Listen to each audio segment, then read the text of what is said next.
90-92 জন মুসলমান দেশকে এবং ইসলামকে ভালোবাসে। এদেশে বসে ইসলামের বিরুদ্ধে ষড়যন্ত্র, দেশের বিরুদ্ধে ষড়যন্ত্র, দেশকে বিকিয়ে দেওয়া এবং অপরের হাতে তুলে দেওয়ার কোন ধরনের ষড়যন্ত্রকে বরদাস্ত করবে না।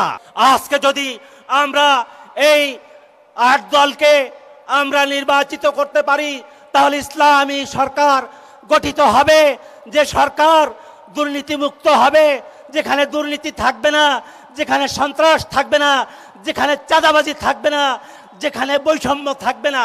স্বাধীনতার পর 54 বছর ধরে আমরা দেখে আসছি ক্ষমতার পালা বদল হয়েছে, কিন্তু মানুষের আশা আকাঙ্ক্ষার প্রতিফলন ঘটেনি, মানুষ তার মৌলিক অধিকার পায়নি।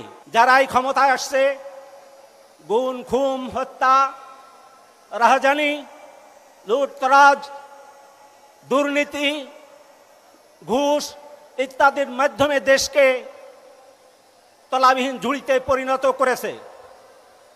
বিগত 16 বছর একটি ফ্যাসিস্ট সরকার ক্ষমতায় থেকে দেশকে একটি তলাবিহীন ঝুড়িতে পরিণত করেছে, দেশের সমস্ত সেক্টরকে ধ্বংসে পরিণত করেছে। তারা ঘোষণা করেছিল যে 41 বছর পর্যন্ত ক্ষমতায় থাকবে, কিন্তু মহান আল্লাহ রব্বুল আলামিনের যে সিদ্ধান্ত, সেই সিদ্ধান্ত তো আল্লাহ তাআলা ছাড়া কেউ জানেন না। আল্লাহ রব্বুল আলামিন ছাত্র জনতার সংগ্রামের মাধ্যমে, বিপ্লবের মাধ্যমে সেই ফ্যাসিস্ট সরকারের পতন ঘটিয়েছে।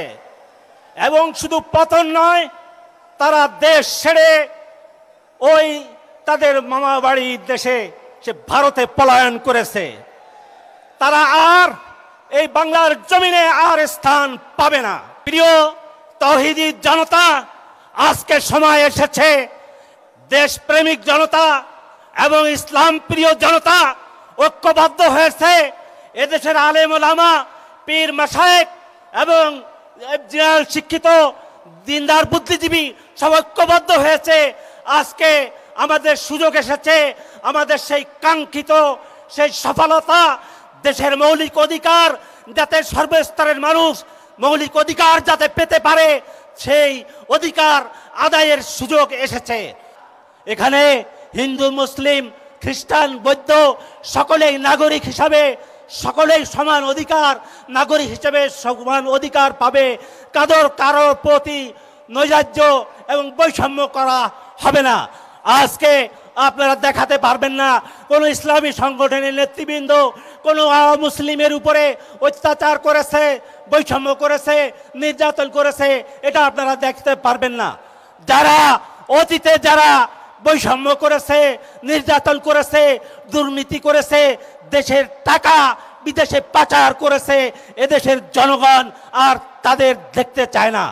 এর জন্য প্রক্রিয়া হলো আগামী নির্বাচনে আমরা ঐক্যবদ্ধভাবে আমরা এই 8 দল মনোনীত প্রার্থীকে ভোট দিয়ে আমরা এদেশে ইসলামী রাষ্ট্র কায়েমের আমরা শপথ গ্রহণ করি।